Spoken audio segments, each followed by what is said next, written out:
بسم اللہ الرحمن الرحیم الحمد للہ والصلاة والسلام علی رسول اللہ وعلی آلہ وصحبہ ومن والاہ اما بعد الملخص الفقہی الشیخ علامہ صالح الفوزان حفظہ اللہ کی اس کتاب کا درس جاری ہے، اور ہم لوگ کتاب الطہارہ میں باب فی احکام الوضوء تک پہنچے تھے، وضو کے تعلق سے۔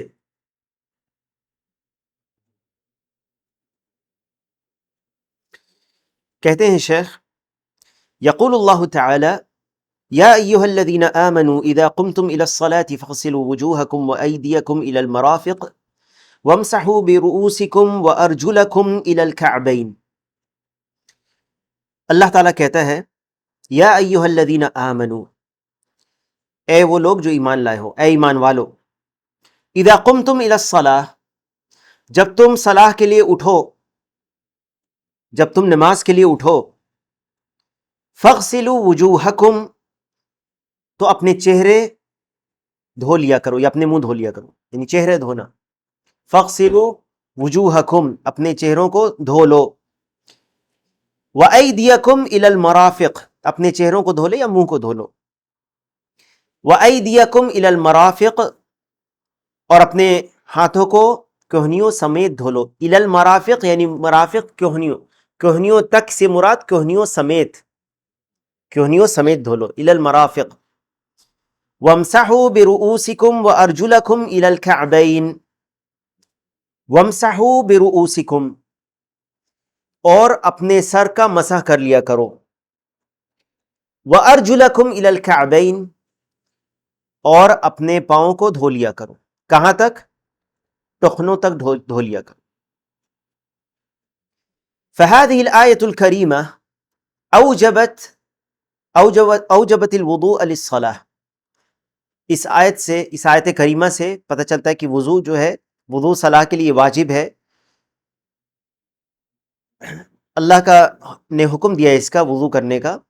وَبَيَّنَتْ الْأَعْضَاءَ الَّتِي يَجِبُ غَسْلُهَا أَوْ مَسْحُهَا فِي الْوُضُوءِ، اس آیت سے جو چیزیں پتہ چلتی ہے، پہلی بات کہ وضو کا وجوب نماز کے لیے، دوسری بات کہ وہ اعضاء جو وضو میں دھوئے جاتے ہیں یا ان کا مسح کیا جاتا ہے۔ وحددت مواقع الوضوء منها، اور تحدید کی ہے کہاں کہاں پہ، کون کون سے اعضاء کی تحدید ہو گئی ہے، یعنی کہ چہرہ دھونے کا، سر کا مسح ہے، سر میں کیا آتا ہے یہ بیان آئے گا اس کا، ہاتھ کہاں تک دھونا ہے۔ دیکھو ایدیکم و ایدیکم، کیا ہاتھ یہاں تک ہے صرف، یا ہاتھ یہاں تک ہے، یا ہاتھ یہاں تک ہے۔ الی المرافق، سمجھ میں آ رہا ہے کہ کہاں تک دھونا ہے، کہنیوں سمیت دھونا ہے، کہنیوں سمیت، یعنی آپ کا کندھوں تک نہیں دھونا ہے۔ وَامْسَحُوا بِرُؤُوسِكُمْ، اپنے سروں کا مسح کر لیا کرو۔ مسح کی صفت آئے گی آگے انشاءاللہ، کیسے کرتے ہیں مسح۔ وَأَرْجُلَكُمْ إِلَى الْكَعْبَيْنِ، اور اپنے ٹانگوں پیروں کا کعبین تک، کعبین یعنی ٹخنوں تک۔ ثم بین النبی صلی اللہ علیہ وسلم صفت الوضوء بقولہ وبفعلہ بیانا کافیا، پھر اللہ کے نبی علیہ الصلوۃ والسلام نے وضوء کی صفت اپنے قول اور اپنے فعل سے بیان کر دی، کافی یعنی پوری مکمل طور پر آپ نے بیان کر دیا۔ آپ نے قول سے بھی بیان کیا کیسے کرنا ہے، اور دکھا بھی دیا کر کے وضوء کیسے کرنا ہے، تو اپنے فعل سے بھی دکھا دیا۔ شیخ کہتے ہیں اعلم ایھا المسلم ان للوضوء شروطا وفروضا وسننا، جان لو اے مسلمان کہ وضوء کے شرطیں ہیں، فرض ہیں بعض چیزیں، اور سنتیں ہیں وضوء میں۔ فالشروط والفروض لا بد منها حسب الامکان، شرط اور فرض جو ہے نماز میں، جو شروط ہیں اور فروض جو ہے، جو چیزیں شروط ہیں، شرطیں ہیں، اور جو چیزیں فرض ہیں وضو میں، ان کو کرنا ضروری ہے حسب الامکان، جہاں تک ہو سکے۔ لیکون الوضوء صحیحا، تاکہ وضو صحیح ہو۔ وَأَمَّا السُّنَنُ فَهِيَ مُكَمِّلَاتُ الْوُضُوءِ وَفِيهَا زِيَادَةُ أَجْرٍ، جہاں تک سنتیں ہیں تو یہ مکملات ہیں۔ وضو جو ہے ایک وہ ہے جو مجزی ہے، مجزی یعنی کم سے کم اتنا کرنا ہے تب آپ کا وضو صحیح ہے، یہ حد مجزی یعنی کم سے کم یہ کریں گے تب آپ کا وضو صحیح ہے، یعنی اس سے میں کمی اگر ہو گئی تو وضو نہیں ہوگا۔ یہ شرطیں اور فروض ہیں وضو کے، شرطیں اور فروض ہیں وضو کے۔ اگر ان میں سے کوئی ایک شرط نہیں ہوگی یا فرض جو ہے وہ نہیں اگر آپ کریں گے استطاعت ہونے کے باوجود، کر سکتے نہیں کہ آپ نے، آپ کا وضو صحیح نہیں ہے، آپ کی نماز پھر صحیح نہیں ہوگی۔ لیکن سنتوں کا جہاں تک تعلق ہے تو سنتیں اس کو کرنے سے اجر زیادہ ہوگا، سنتوں پر عمل کرنا چاہیے۔ لیکن اگر کوئی شخص اس کو چھوڑ دیتا ہے تو وہ پہلی بات وہ گناہگار نہیں ہوگا، گرچہ وہ بعض فضیلتوں سے محروم رہ جائے گا، بعض فضیلتیں جو ہیں بعض ثواب سے وہ محروم ہو جائے گا، لیکن وضو اس کا صحیح ہے۔ تو پہلی چیز کہ اس کا وضو صحیح ہے، اگر سنت کو اس نے چھوڑ دیا، جان بوجھ کر چھوڑ دے یا بھول کر چھوڑ دے، اس کا وضو صحیح ہے سنت کو چھوڑنے پر۔ لیکن اگر جو فرض ہے اس کو چھوڑ دیا تو اس کا وضو صحیح نہیں ہوگا۔ تو سنتوں کو کرنا کیوں چاہیے؟ کیونکہ اس میں زیادہ اجر ہے۔ وَفِيهَا زِيَادَةُ أَجْرٍ وَتَرْكُهَا لَا يَمْنَعْ صِحَّةَ الْوُضُوءِ، اس کو چھوڑنے سے وضو کی صحت، ایسا نہیں کہ وضو نہیں ہوگا، ایسا نہیں ہے، ٹھیک ہے، رکاوٹ نہیں ہے وضو کے صحیح ہونے پر اگر سنت کو چھوڑ دیا گیا۔ تو ایک مسلمان کو جاننا چاہیے کہ وضو میں کون سی چیزیں ہیں جو سنت ہے، کون سی چیزیں ہیں جو واجب فرض ہیں، اور کون سی شرطیں ہیں اس کی۔ کیوں؟ کیونکہ ہو سکتا ہے کہ کوئی شخص سنت کو تو کر رہا ہو لیکن واجب کو وہ چھوڑ رہا ہو سکتا ہے کہ نہیں؟ ہو سکتا ہے، تو اس کا وضو صحیح نہیں ہوگا۔ آئے گی مثال آگے کہ کہاں پر بہت سارے لوگوں میں غلطی ہوتی ہے وضو کرنے میں، جس میں وہ ایک سنت کو تو کر لیتے ہیں لیکن واجب ان کا چھوٹ جاتا ہے، فرض جو ہے ان کا چھوٹ جاتا ہے اور ان کا وضو صحیح نہیں ہے۔ یہاں پہ ایک بات اچھی طرح سمجھ لیں کہ ان چیزوں کا علم حاصل کرنا ضروری ہے۔ یہ نہیں کہ ہم نے بچپن سے دیکھا ہے کرتے ہوئے اپنے باپ دادوں کو تو میں نے سیکھ لیا، وہ سیکھا جو آپ نے وہ صحیح بھی ہو سکتا ہے غلط بھی ہو سکتا ہے یا نہیں ایسا؟ تو آپ ضرور یہ دیکھیں کہ کیا کتاب و سنت کی روشنی میں وہ عمل صحیح تھا ہے یا نہیں آپ کا۔ چلیے دیکھتے ہیں۔ کہتے ہیں فرشروط ہیا، وضو کی اب شرطیں کتنی ہیں؟ ایسے یاد رکھو 8 شرطیں ہیں وضو کی۔ کتنی شرطیں ہیں؟ 8 شرطیں۔ دیکھو کیا ہے اس میں جو آئے گی یہ بات۔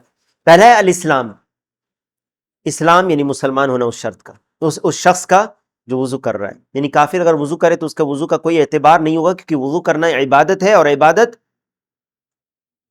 اگر وہ کفر کی حالت میں کفر اکبر تو اس کی کوئی عبادت صحیح نہیں ہے۔ تو سب سے پہلے اسلام ہے۔ والعقل، اور عقل مندی۔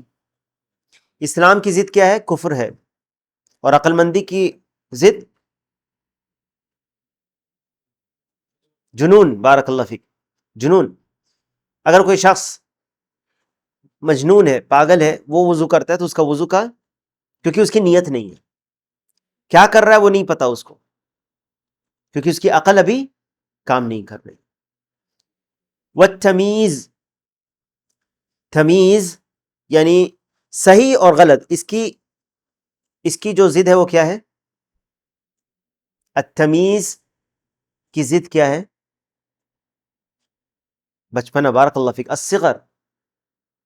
ایک چھوٹا بچہ ہے، وہ سمجھتا نہیں ہے کہ کیسے کیا کرنا ہے، بس اس نے دیکھا اور دیکھ کر کے وہ کر رہا ہے، اس کو پتہ نہیں ہے۔ تمیز ہونا، کبھی ہو سکتا ہے کہ وہ ہاتھ دھوئے، اس کے بعد وہ ہاتھ دھونے لگے، پھر وہ چہرہ دھوئے، پھر وہ چہرہ دھونے لگے، ایسا بھی ہو سکتا ہے کیونکہ اس نے تمیز دیکھا تو ہے کسی کو اس نے وضو کرتے ہوئے، لیکن اس کو صحیح یاد نہیں رہتا یا اس کو پتہ نہیں ہے، وہ فرق نہیں کر سکتا کہ پہلے کیا ہے اور بعد میں کیا، تو تمیز.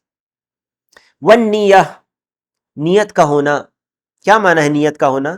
کیا وضو سے پہلے کوئی شخص یہ کہے کہ اللہ میں نیت کرتا ہوں وضو کرنے کی، یہ نیت ہے؟ نہیں.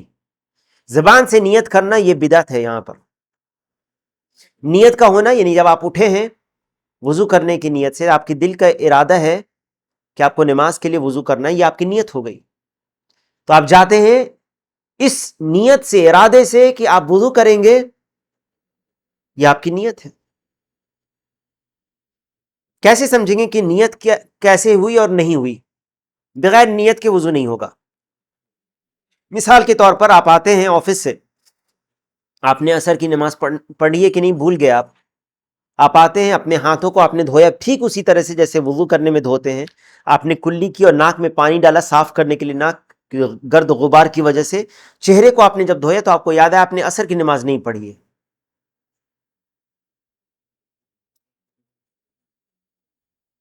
آپ کے یہ اعضاء کو دھونا بغیر نیت کے تھا.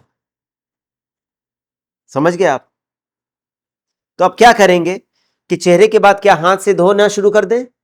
نہیں، کیونکہ آپ نے بغیر نیت کے چہرے کو دھو لیا ہے. تو آپ پھر سے وضو کریں گے نیت کے ساتھ. اور نیت کرنے میں زبان سے نیت نہیں کریں گے، کیونکہ نبی صلی اللہ علیہ وسلم اور صحابہ کا یہ طریقہ نہیں تھا کہ کبھی نبی علیہ الصلوۃ والسلام نے وضو کر کے دکھایا، آپ نے وضو کیا، صحابہ نے وضو کر کے دکھایا، جیسے کہ احادیث سے پتہ چلتا ہے. کسی نے یہ نہیں بتایا کہ نیت ایسے کرو. نیت کوئی ارادہ کرتا ہے نماز پڑھنے کا تو وہ وضو کر رہا ہے اسی لیے. فلا یصح الوضوء من کافر. اب آتے ہیں پہلی شرط کی طرف لوٹ رہے ہیں. دیکھو تو کافر کا وضو صحیح نہیں ہے. کیوں؟ اس کے کفر کی وجہ سے. ٹھیک ہے، کفر کی وجہ سے کیا عمل بیکار برباد ہو جاتا ہے؟ کیا دلیل ہے اس کی؟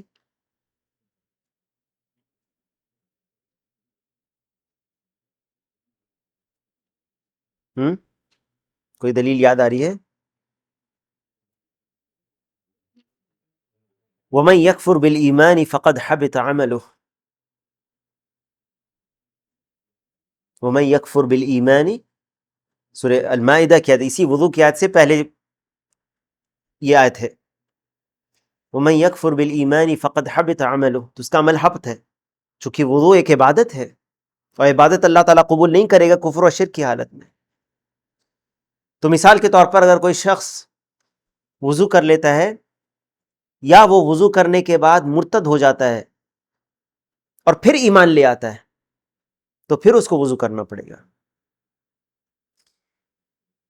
ولا من مجنون، اور نہ ہی مجنون سے صحیح ہے، نہ دیوانے شخص سے صحیح ہے وضو. ولا من صغیر لا یمیزہ، اور نہ چھوٹا بچہ جو فرق نہیں کر سکتا ہے، تمیز نہیں ہے جس کے اندر. ولا ممن لم ینوی الوضوء، آگے نا یہ چاروں کا جو شرط ہیں وہ آگے ہے اس کا ذکر. پہلے 4 شرطیں بیان کی گئیں اور پھر ان کی جو ضد ہے وہ آگے شیخ نے بیان کر دی. دیکھو کتاب میں جو لکھا ہے آگے ہی بات. اور اس کا بھی وضو نہیں جو وضو کا نیت نہ کرے. بِأَن نَوَى تَبَرُّدًا، مثال کے طور پر ٹھنڈ کے لیے وہ منہ چہرہ دھو لے، کلی کر لے، ناک میں پانی ڈال لے، چہرہ دھو لے، ٹھنڈک حاصل کرنے کے لیے، صفائی کرنے کے لیے. وغسل اعضاءه ليزيل عنها نجاسہ او وسخا، یا نجاست یا گندگی کو دور کرنے کے لیے دھو لے. تو وہاں پر گندگی اور نجاست کو دور کرنے کے لیے اس نے دھویا ہے یا ٹھنڈ حاصل کرنے کے لیے دھویا ہے، تو اس کا وضو صلاح کے لیے نہیں ہوا جب تک وہ صلاح کی نیت سے وضو نہ کرے. وَيَشْتَرِطُ لِلْوُضُوءِ أَيْضًا أَنْ يَكُونَ الْمَاءُ طَهُورًا.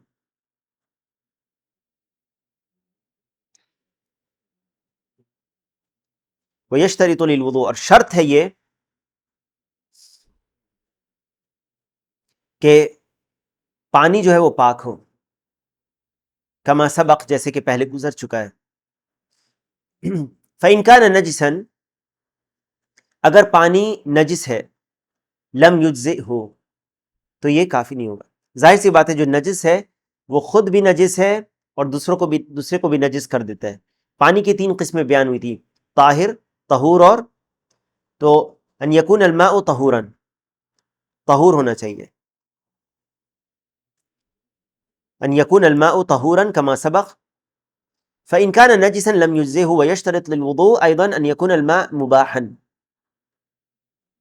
تو یہ کتنی شرطیں ہو گئی؟ شروع میں 4 شرطیں ہوئی، 5ویں ہوئی کہ یہ پاک ہو پانی، اور چھٹی ہے کہ یہ مباح ہو. مباح جائز ہو. کیا معنی ہے اس کا؟ کہ پانی چوری کا نہ ہو. فإن كان مغصوبا أو تحصل عليه بغیر طریق شرعی لم يصح الوضوء به. اگر وہ کسی کا پانی قبضہ زبردستی کر لیا گیا ہو، یا غیر شرعی طریقے سے لے لیا گیا ہو، چوری کا ہو، دھوکہ سے لیا گیا ہو، دھوکہ دے کر لیا گیا ہو، تو لم يصح الوضوء به، اس سے وضوء صحیح نہیں ہوگا. یہ حنابلہ کے نزدیک مشہور قول ہے. کہتے ہیں کہ اگر پانی چوری کا ہو یا غصب کیا گیا ہو، دھوکے سے لیا گیا ہو، تو اس کا وضوء صحیح نہیں ہے. یہ قول حنابلہ کے نزدیک مشہور ہے. دوسرا قول یہ ہے جو صحیح ہے انشاءاللہ، وہ یہ کہ وضوء صحیح ہے لیکن گناہ کے ساتھ، گناہ ہوگا اس شخص کو، چوری کرنے کا گناہ ہوگا. دوسرا قول یہ ہے کہ اس کو گناہ ہوگا اور وضوء اس کا صحیح ہے. تو وضوء صحیح ہے تو نماز بھی اس کی صحیح ہے. وَكَذَلِكَ يَشْتَرِطُ لِلْوُضُوءِ أَنْ يَسْبِقَهُ الْإِسْتِنْجَاءُ أو استجمار على ما سبق تفصیلہ. اسی طرح سے یہ آخری جو شرط ہے، 7ویں شرط، کہ اس کے پہلے استنجا یا استجمار کیا ہو، اور اس کی تفصیل آ چکی ہے. کب استنجا اور استجمار کرے گا اس کی تفصیل آ چکی ہے، یعنی جس کا وضو ٹوٹ گیا ہو پھر، یا کچھ نجاست خارج ہوئی ہو، تو وضو کرنے سے پہلے وہ نجاست کا اپنے جسم سے ازالہ کر لے پھر وضو کرے. ٹھیک ہے. لیکن اگر کسی نے استنجا کیا ہے یا استجمار کیا ہے اور اس سے کوئی پھر نجاست نہیں نکلی ہے، تو پھر وضو کے پہلے اس کو استنجا اور استجمار کرنے کی کوئی ضرورت نہیں ہے. وَيَشْتَرِطُ الْوُضُوءَ أَيْضًا إِزَالَةُ مَا يَمْنَعُ وُصُولَهُ مَا إِلَى الْجِلْدِ. اور آخری جو 8ویں چیز ہے وہ یہ کہ جلد یعنی چمڑے تک پہنچنے کے لیے جو کچھ روکنے والی چیز ہو اس کو ہٹانا ضروری ہے. مثال کے طور پر پینٹ اگر ہاتھ میں لگ گیا ہے تو یہ پانی کو روکتا ہے. عورتوں کا نیل پالش پانی کو چمڑے تک یا ناخن تک پہنچنے سے روکتا ہے. تو جو چیز ایک پرت بنا دے وہ پرت پانی کو چمڑے سے روک دے، تو وضو اس وقت تک صحیح نہیں ہے جب تک اس کو ہٹا نہ دیا جائے اور پھر وضو کیا جائے. واضح ہے؟ یا اگر ایسی دوائی لگائی گئی ہے جس کی ایک پرت جم گئی ہے، ایسا مرہم جس کا ایک پرت جم گیا ہے، تو اس طرح کی جو پرت ہے اس کو ہٹایا جائے گا استطاعت اگر ہے اس کی تو، یا ہٹانے سے اگر نقصان نہیں پہنچتا ہے تو. ٹھیک ہے. جیسے مریض کے لیے دوسرا حکم ہے، آگے آئے گا انشاءاللہ پٹی کے اوپر وضو کرنے کے تعلق سے. تو شیخ کہتے ہیں کہ اس میں ہٹانا ضروری. فلا بد للمتوضئ ان يزيل ما على اعضاء الوضوء من طين او عجين او شمع او وسخ متراکم. کچھ مثالیں دیتے ہیں جیسے مٹی. اب مٹی کا ایک ناخن وغیرہ کے اوپر اگر مٹی، سوکھی ہوئی مٹی آ گئی ہے، جم گئی ہے مٹی، تو اس مٹی کو ہٹانا ضروری ہے. ٹھیک ہے. اسی طرح سے کچھ سوکھا ہوا آٹا ہے یا موم لگا ہوا ہے تو موم سے رکتا ہے، موم سے رک جاتا ہے پانی. ہاں نہیں اس سے نہیں ہوگا، اس سے نہیں رکتا ہے. ہاں لیکن اگر سوکھا ہوا ہے اور ایک پرت بن گیا ہے تو پانی کو اندر، اصل کیا ہے کہ جو پانی اگر چمڑے تک نہیں پہنچ رہا ہے، جس چیز سے پانی چمڑے تک نہ پہنچے اس کو ہٹانا وضو کے لیے ضروری ہے. وعلیکم السلام. یا یہاں تک کہ اگر اتنی گندگی ہو، اتنی میل ہو کہ وہ موٹی پرت جم گئی ہو، وسخ متراکم، یا کچھ پینٹ وغیرہ ہو، لیجری الماء علی الجلد العضو مباشرہ من غیر حائل، تاکہ پانی جو ہے بغیر حائل کے چمڑے پر سے گزر جائے. ویشترط للوضوء ایضا ازالۃ ما یمنع وصولہ الماء. یہ تو ہو گیا. اب آتے ہیں فروض وضو کے فرض کیا کیا ہیں وضو میں؟ وہی اعضاؤہ فہی ستہ، 6 اعضاء ہیں وضو کے جنہیں دھونا فرض ہے یا مسح کرنا ہے ان پر۔ کتنے اعضاء ہیں دیکھتے ہیں، 6۔ اس میں جو ہے اما فروض الوضو، نہیں، فرض جو ہے وضو میں وہ 6 ہیں، اور فروض جو ہے یہ اعضاء کے اس تعلق سے ہے، ٹھیک ہے، شرطیں جو وضو سے پہلے کی چیزیں ہیں، ہے نا، اور جو وضو کے اندر کی ہیں جو اعضاء سے جن کا تعلق ہے وہ 6 ہیں، 6 چیزیں ہیں اس پر، 6 اعضاء نہیں، 6 چیزیں ہیں۔ کیا ہیں؟ احدہما غسل الوجہ بکاملہ، وضو میں پورے چہرے کو دھونا۔ چہرے کی حد کیا ہے؟ شیخ نے یہاں پہ چہرے کی حد نہیں لکھا ہے، چہرے کی حد ہے یہاں پر بال کے نکلنے کی جگہ، یہاں سے لے کر لمبائی میں ٹھڈی تک، اور چوڑائی میں ایک کان سے لے کر یہاں کان کے جو یہاں پر سے لے کر دوسرے طرف کی یہاں تک، یہ چوڑائی میں، یعنی اس حصے میں کوئی بھی چیز، کوئی بھی حصہ سوکھا نہیں رہنا چاہیے وضو میں، ٹھیک ہے۔ ایک بار میں اگر پورا بھیگ جائے کافی ہے، چاہیں تو 2 بار بھی کریں اور 3 بار سے زیادہ نہ کریں، 3 بار سے زیادہ نہیں کریں۔ اور انہی میں ہے، چہرے ہی میں کیا ہے؟ وَمِنْهُ الْمَضْمَضَةُ وَالْإِسْتِنشَاقُ۔ المضمضہ کس کو کہتے ہیں؟ کلی کرنا، اور استنشاق ناک میں پانی چڑھانا۔ یہاں پر یاد رکھیں اس بات کو، یہ سب فروض ہیں وضو کے فروض، یعنی ان میں سے چھوٹے گا تو وضو نہیں ہوگا۔ سب سے پہلا فرض جو ہے وہ چہرہ دھونا ہے، سب سے پہلا فرض کیا ہے؟ چہرہ دھونا۔ اور سنت سے یہ پتہ چلتا ہے کہ چہرے دھونے میں پہلے کلی اور ناک میں پانی ڈالیں گے۔ مضمضہ کس کو کہتے ہیں؟ آپ منہ میں چلو سے پانی لیں، ایک چلو سے آدھا چلو سے منہ میں لے سکتے ہیں، آدھا ناک میں چڑھا سکتے ہیں، یا الگ الگ بھی لے سکتے ہیں، یا الگ الگ بھی لے سکتے ہیں۔ لیکن اگر آپ نے لیا ہے چلو سے پانی تو پانی کو لے کے صرف منہ سے پھینک دینا یہ مضمضہ نہیں کہلاتا ہے، یہ مضمضہ نہیں ہے۔ بعض لوگ کیا کرتے ہیں کہ چلو سے پانی لیا اور پھینک دیا فوراً، دیکھا آپ لوگوں نے وضو کرنے کے وقت بعض لوگ منہ میں پانی لیتے ہیں اور پھینک دیتے ہیں، مضمضہ نہیں ہے یہ۔ مضمضہ میں منہ میں پانی کو گھمانا ہے، منہ کے اندر پانی کو گھمانا مضمضہ کہلاتا ہے، ٹھیک ہے۔ اور استنشاق ناک میں پانی چڑھانا، ناک میں نرم ہڈی تک چڑھانا کم سے کم، یا اوپر مبالغہ کرنا بھی چاہیے، الا یہ کہ آپ روزے کی حالت میں ہو۔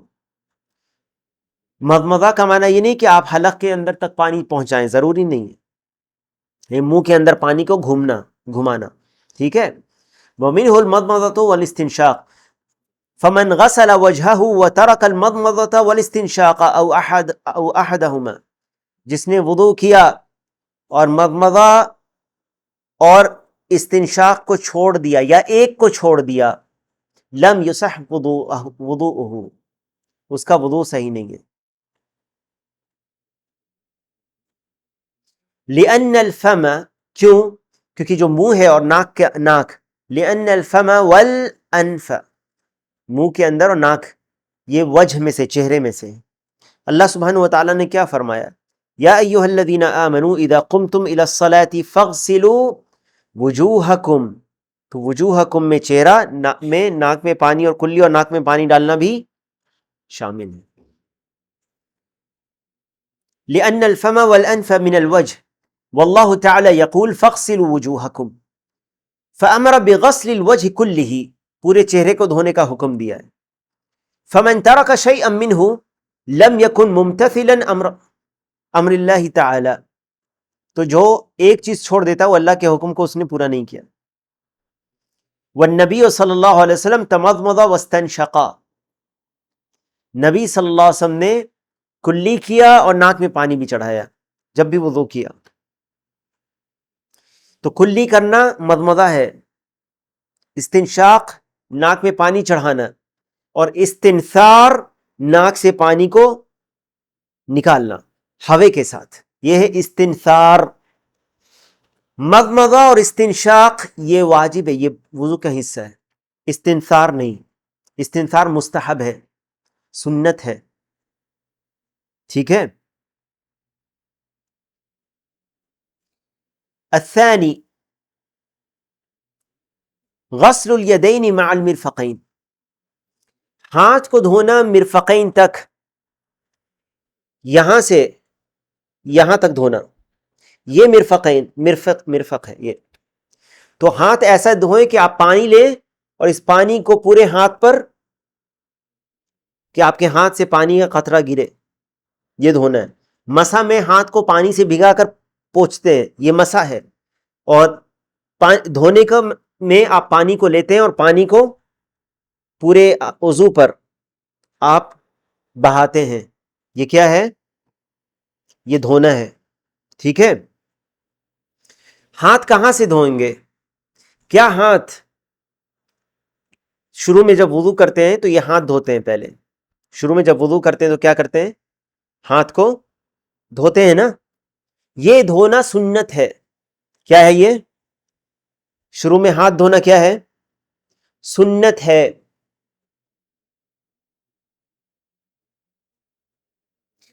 چہرے کو دھونے کے بعد، یعنی کلی کیا، ناک میں پانی ڈالا اور چہرے کو دھو لینے کے بعد، چہرے کو دھو لینے کے بعد ہاتھ کو دھونا، یہ ترتیب سے ہے۔ اس کے بعد یاد رکھیں، اگر کسی نے ہاتھ یہاں سے دھویا ہے اس کا وضو نہیں ہوگا۔ بعض لوگ یہاں سے دھوتے ہیں، سمجھتے ہیں کہ پہلے ہاتھ شروع میں دھو لیا ہے ہتھیلی کو، تو اب کیا کرنا ہے؟ اب اس ہتھیلی کو دھونے کی ضرورت نہیں، صرف یہاں سے اب دھونا ہے۔ یہ غلط بات ہے۔ ہاتھ دھونے میں اگر شروع میں آپ نے ہتھیلیوں کو نہیں دھویا تو آپ کا وضو ہو جائے گا۔ کیوں؟ کیونکہ شروع کہاں سے ہو رہی ہے؟ اذا قمتم الى الصلاة فاغسلوا وجوہکم، چہرے، اور چہرے میں کلی اور ناک میں پانی بھی ہے، ٹھیک ہے۔ پھر اپنے ہاتھ کو دھونا، ہاتھ دھونے میں یہ انگلی کے پور سے لے کر کہنیوں سمیت دھونا ضروری ہے۔ واضح ہے؟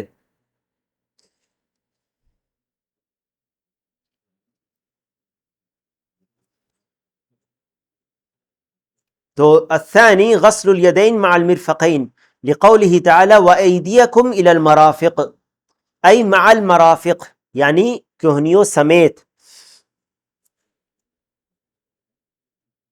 لأن النبی صلی اللہ علیہ وسلم ادار الماء علی مرفقین، نبی صلی اللہ علیہ وسلم نے کہنیوں سمیت دھویا ہے، پانی کو کہنیوں پر بھی پھیرا ہے۔ اس کا معنی یہ نہیں، ایلا عربی میں کہتے ہیں تک، تو کیا مرفق یہاں پر ہے تو کیا یہاں تک دھوں گے؟ نہیں، کہنی اگر سوکھی رہ گئی تو وضو نہیں ہوگا۔ اس لیے صرف عربی زبان سیکھ لینے سے، ٹھیک ہے، شریعت کا علم ضروری نہیں کہ آپ سمجھ سکیں ٹھیک سے، صرف عربی اگر آپ جانتے ہیں تو۔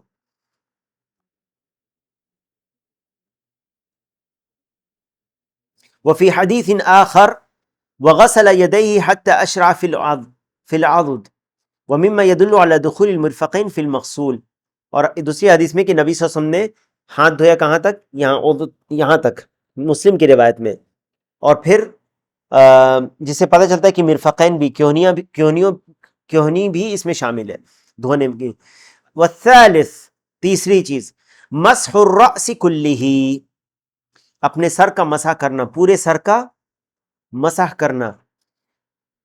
ومنہ الاذنان، اور ان میں اذنان ہیں، کیا ہیں؟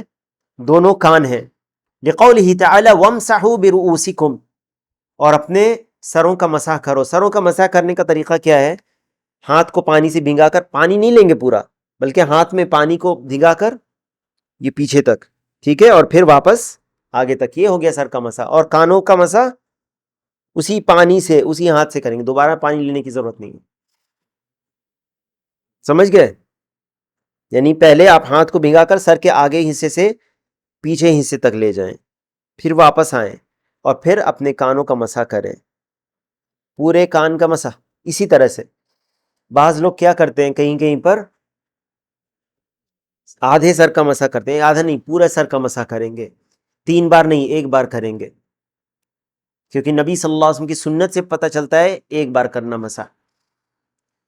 وقال النبی صلی اللہ علیہ وسلم الاذنان من الرأس، دونوں کان بھی سر میں سے ہیں، تو جب سر کا مسح ہے تو کانوں کا بھی مسح کریں گے، کیونکہ نبی صلی اللہ علیہ وسلم کی سنت سے ثابت ہوتا ہے کہ آپ نے کانوں کا بھی مسح کیا، ٹھیک ہے، صحابہ نے کر کے دکھایا وضو اور کانوں کا بھی مسح کیا۔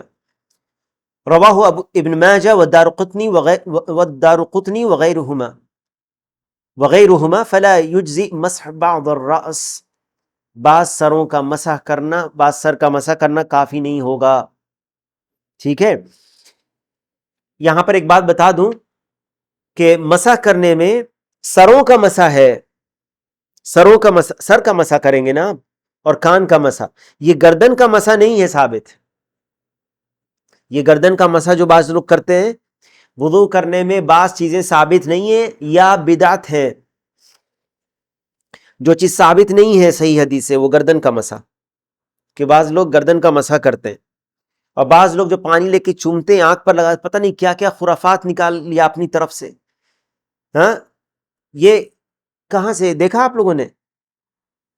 تو یہ چومنے کا یہاں پر کچھ ہے ہی نہیں، اپنے سے نیا نیا طریقہ نکال کر، یہ بدعت ہے، یہ بدعت ہے،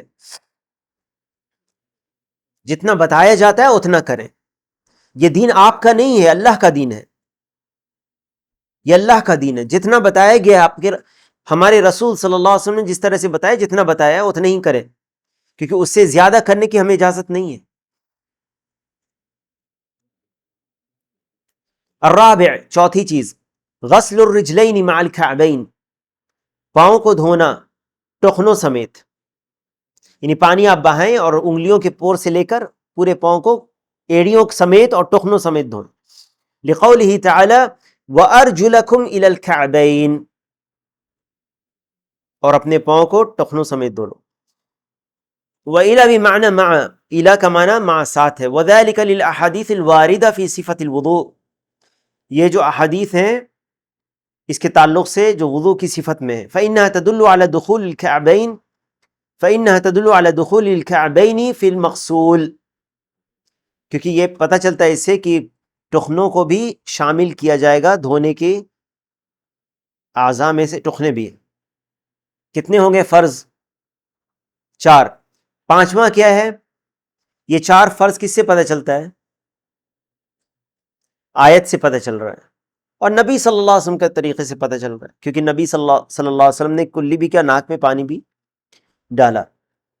اچھا ایک چیز غور کریں اس آیت پر، ذرا غور کرو، 4 مقصولات ہے، اس کو تم قلم سے یا پینسل سے انڈرلائن کریں، دیکھو، وجوہکم، ٹھیک ہے، وَأَيْدِيَكُمْ، ٹھیک ہے، وَامْسَحُوا بِرُؤُوسِكُمْ وَأَرْجُلَكُمْ، یہاں پر ممسوحات جس کی مسح کیا جا رہا ہے وہ بیچ میں داخل کیا گیا ہے، سر کا مسح ہے نا، تو دیکھو بِرُؤُوسِكُمْ، سر کا مسح کی ہے نا، اور وَأَرْجُلِكُمْ نہیں ہے، یہاں پر کیا ہے؟ وَأَرْجُلَكُمْ ہے، وَأَرْجُلَكُمْ، یعنی یہ لوٹ رہا ہے کدھر؟ فَاغْسِلُوا، فَاغْسِلُوا وُجُوهَكُمْ وَأَيْدِيَكُمْ وَامْسَحُوا بِرُؤُوسِكُمْ وَأَرْجُلَكُمْ، ٹھیک ہے۔ ممسوحات کو، مغسولات کی ممسوح جو ہے، ممسوح یعنی جس کا مسح کیا جا رہا ہے، اس کو مغسولات کے بیچ میں داخل کیا اللہ سبحانہ وتعالی نے، بیان کیا۔ اس سے ایک فائدہ ملتا ہے ترتیب کا، کیا فائدہ ملتا ہے؟ اسی ترتیب سے وضو کرنا ہے، اسی لیے آگے کہتے ہیں والخامس الترتیب بأن يغسل الوجه اولا، کہ پہلے چہرے کو دھوئے، ثم الیدین، پھر دونوں ہاتھوں کو، ثم يمسح الرأس، پھر سر کا مسح کرے، ثم يغسل رجليه، پھر پاؤں کو دھوئے، لقوله تعالی یا ایھا الذین آمنوا اذا قمتم الى الصلاة فاغسلوا وجوهکم وأیدیکم الى المرافق وامسحوا برؤوسکم وارجلکم الى الكعبین، والنبی صلی اللہ علیہ وسلم رتب الوضوء على هذه الکیفیہ، رسول اللہ صلی اللہ علیہ وسلم نے اسی ترتیب سے وضو کیا، وقال، اور یہ فرمایا هذا وضوء لا يقبل اللہ الصلاة الا به، یہ وضو ہے جس کے بغیر اللہ تعالی نماز کو قبول نہیں کرتا۔ رواہ ابو داؤد وغیرہ، گرچہ اس کی سند میں کچھ ہے کلام ہے اہل علم کا، لیکن معنی صحیح ہے کہ نبی صلی اللہ علیہ وسلم کے طریقے سے جو وضو ہے اور ترتیب جو آپ صلی اللہ علیہ وسلم نے کر کے دکھائی، تو اگر مثال کے طور پر کوئی چہرہ دھو لے اور اس کے بعد پھر مسح کرے، پھر ہاتھ کو دھوتا ہے، پھر پاؤں کو دھوتا ہے، کیا اس کا وضو صحیح ہے؟ نہیں صحیح ہے۔ السادس، چھٹی چیز کیا ہے وضو میں؟ الموالات، یہ فرض ہے۔ موالات کا معنی ہے پے در پے دھونا۔ ایسا نہیں کہ آپ نے چہرہ دھویا، مسح اور ہاتھ دھو لیا، اور ایک ہاتھ دھونے کے بعد آپ کھڑے ہو کر کے دوست سے بات کر رہے ہیں، 10 منٹ بات کیا، فون پر بات کیا، بات کر کے پھر اب آپ اپنا ہاتھ دھونا شروع کر دیا، یہ ایک وضو سوکھ چکا ہے اور یہ موالات اب نہیں رہا، یہ پے در پے آپ نے نہیں دھویا اسے۔